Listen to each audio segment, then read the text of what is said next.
Hi, my name is Liza. I'm an artist based in Toronto, and I'm with Rapseason.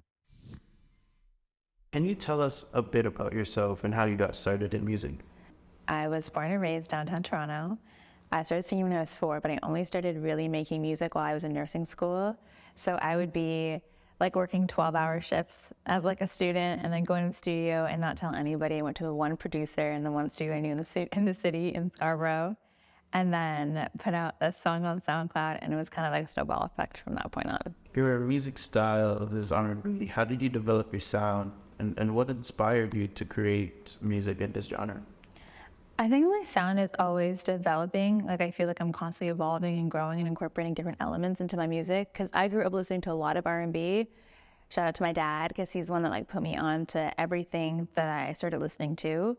But I also grew up listening to a lot of Ethiopian music. I grew up with like Stevie Wonder and Michael Jackson and Janet Jackson and Destiny's Child playing in the house. That was like my first album, Never Say Never by Brandy, and Writings on the Wall by Destiny's Child was my first album. So I feel like that definitely led me down the path of R&B, but I definitely feel like I have a lot of Ethiopian influences as well. Can you tell us about your latest project? What inspired you? My last project, Done Is Done, I put it out in 2021 by producers and I, basically on Airbnb for a couple months, and lived together and created this project during the pandemic. And it was about a time I was going through a tough period with like a breakup and like a friendship breakup all at the same time. And it was just very overwhelming for me. And just learning when to like really let go and understanding that when something is over, it's over, and learning to move on and learning that every goodbye doesn't mean something negative. So that's what kind of inspired it in a nutshell. Can you talk about your creative process and how you go about writing and recording your music? It really depends. I feel like a lot of people know me as the girl that writes a lot of sad songs, but that's genuinely because whenever I'm feeling something really emotional or sad or going through something, my first instinct is to get it out in a creative way, whether that be like writing it down, writing a poem, drawing a picture, like painting, or like writing a song.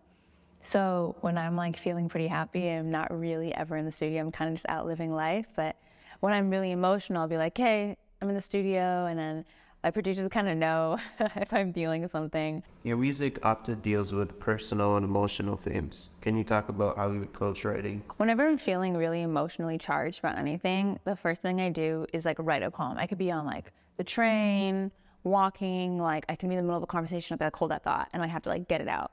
And I'll write a whole bunch of words in that moment just to get whatever I need out, and then I'll like repurpose it and come back to it. Sometimes a month later, sometimes weeks later, sometimes years later. I'd be like, oh, I remember this feeling. I want to talk about this feeling right now. And all the emotion will already be there because of the words. So I feel like that's definitely a huge part of my process.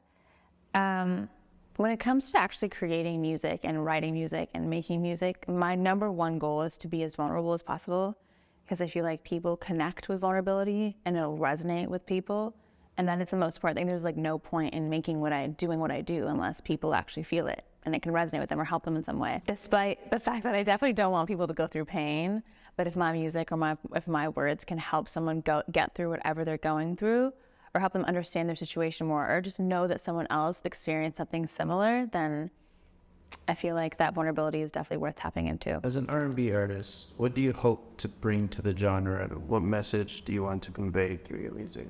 See, I feel like I'm R&B leaning for sure, but I feel like I incorporate so many different elements. I feel like I'm an R&B, bit of pop, bit of alternative. Like I really try to like mesh different types of genres into my music.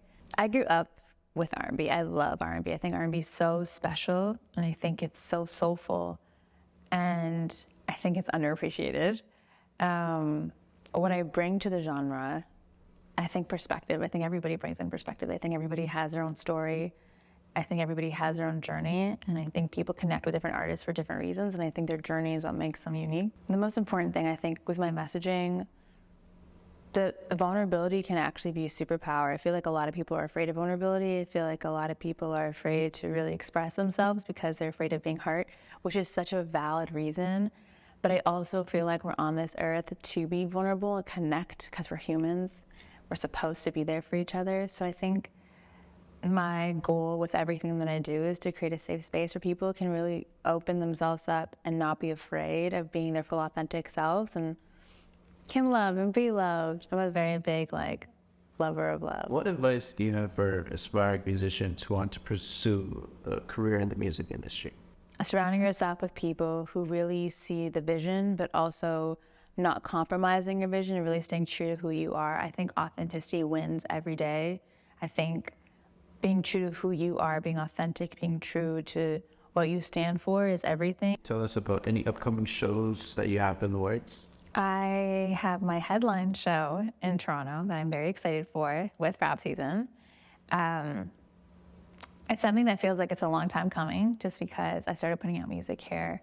I think it's like 2018-ish, and I mean, I put out the project, but then COVID was a thing, so the live space wasn't, it's just now beginning to come back. So I'm really excited to really tap in and really see people, really perform for people and allow people to hear these songs live and perform some new songs as well.